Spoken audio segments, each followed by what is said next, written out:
Hello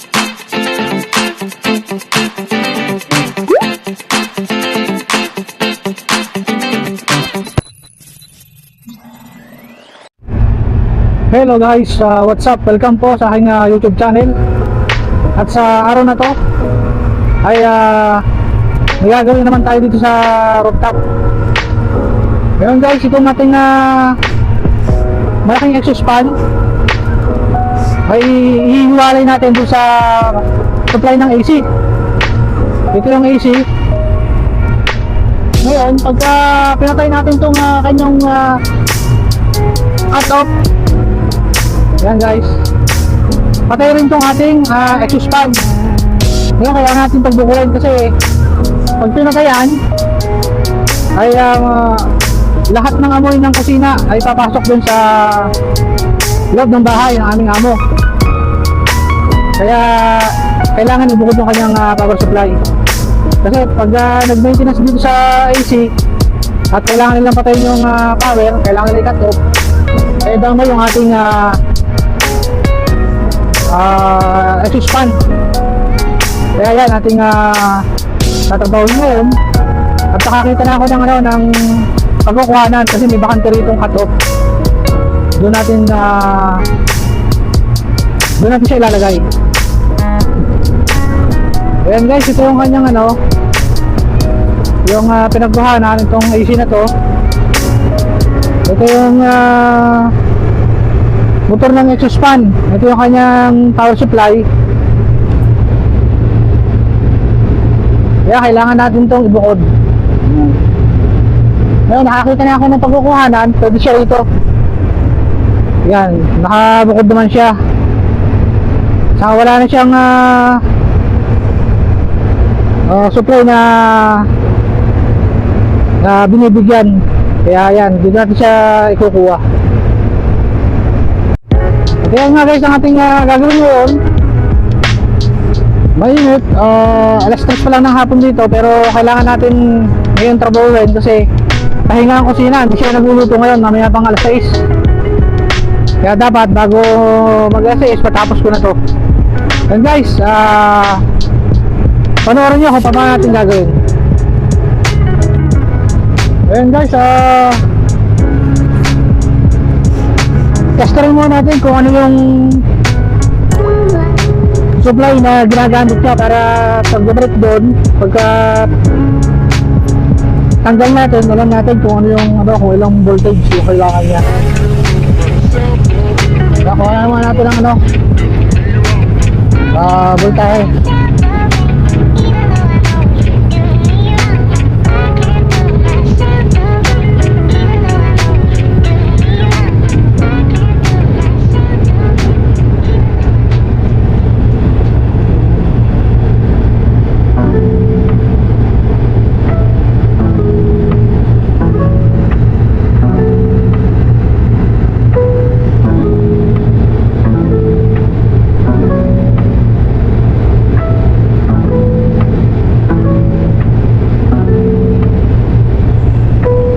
Guys, 380 siya. Ayun, testingin natin itong isang cut off kung 380 rin yung kanyang supply.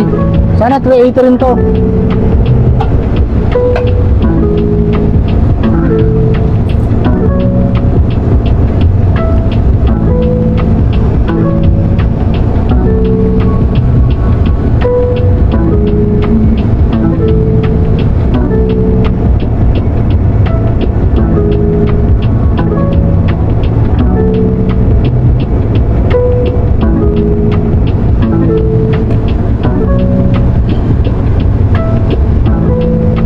Yun ang problema guys. 220 itong isang cut off.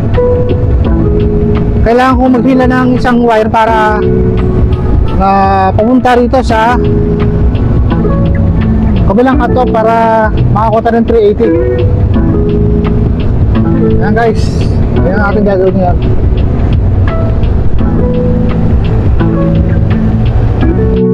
At guys, napag-divisionan ko na dito ko lang ilagay sa mas malapit kasi wala rin akong kukuhanan doon ng 380. Ito yung pinakamalapit na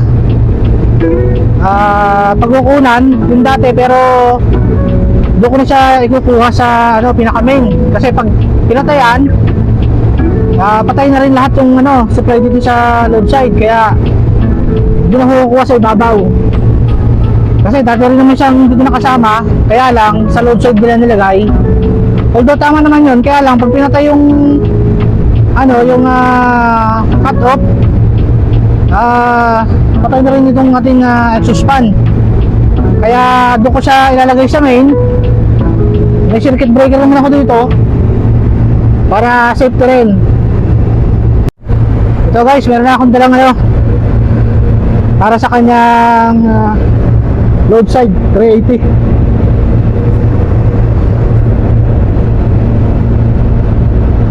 Ang gagamitin natin number 10. Ayan.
Cable tayo para hindi siya gumalaw.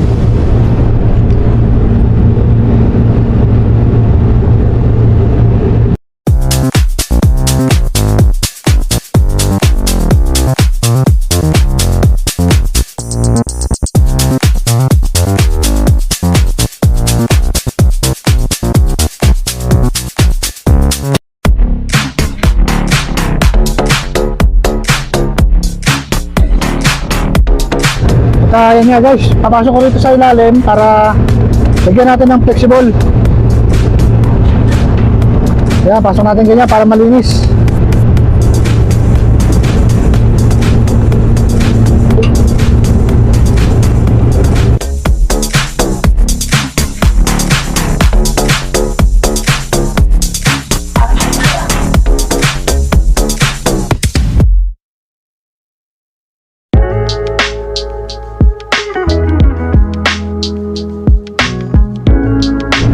At ito guys, talagyan natin ng ano, ng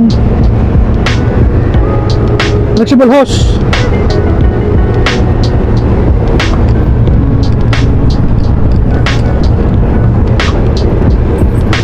Lagyan natin flexible hose. Yan, lagyan natin dito.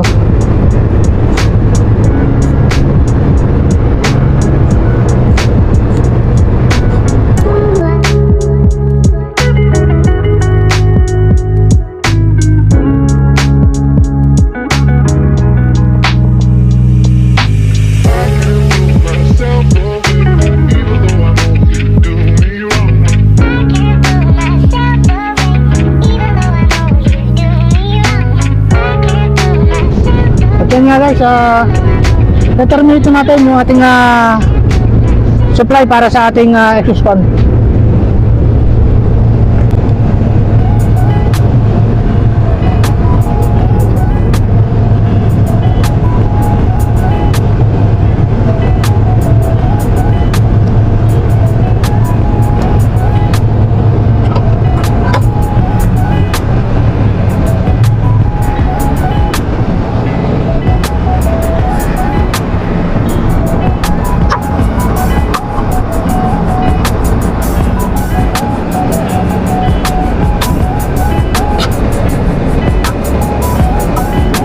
Ingat lang tayo sa pagkita guys kasi 380 to, live. Yan guys.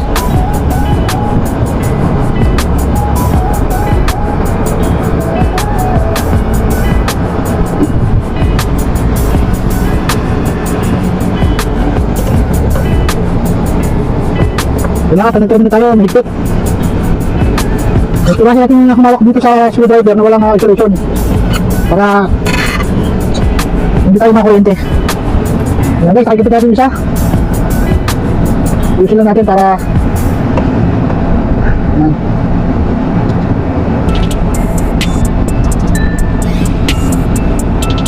Doon na dito ng line 2.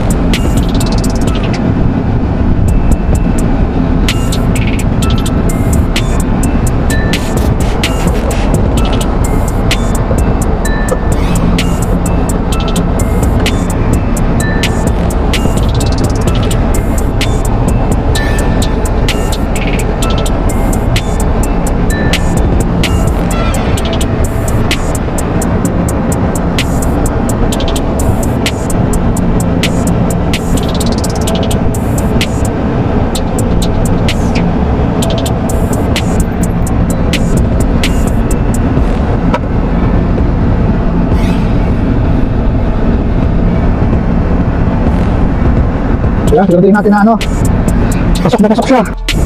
Diyan guys, ikabit na natin yung ating power supply para sa ating exhaust fan. Bago natin takloban, i-make sure natin na tama yung ating kabit kung 380 talaga. Baka mamaya neutral yung nakabit natin, kaya test rin natin.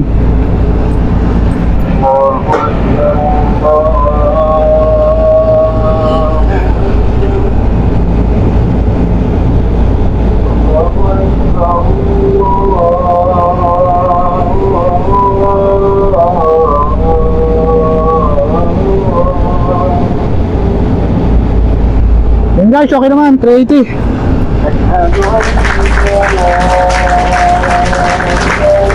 Ngayon, ready natin itong cover.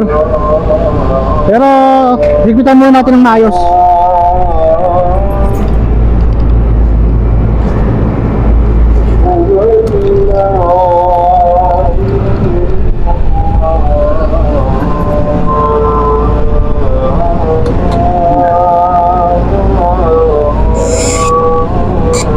Kailangan hindi siya maglulus kasi mag-iinit yan.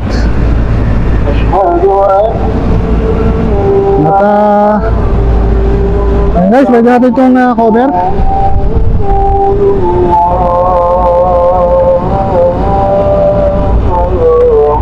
Ayan.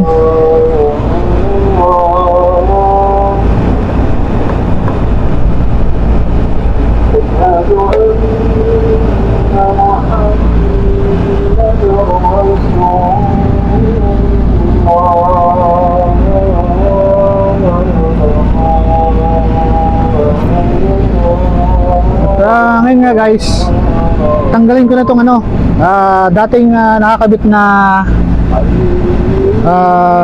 load side ng ating exhaust fan.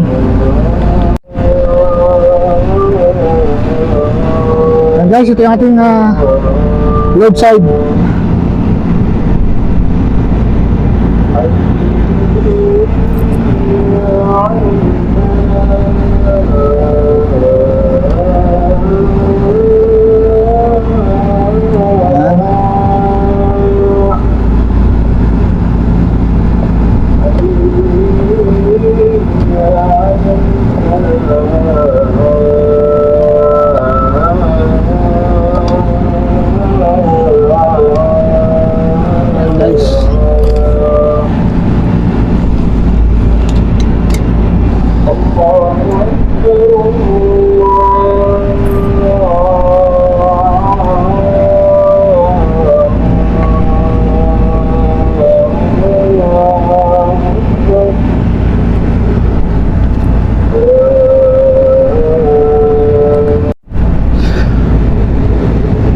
Kaya nga guys, dito naman natin siya ilalagay. Dito lang natin siya padaanin para mabilis.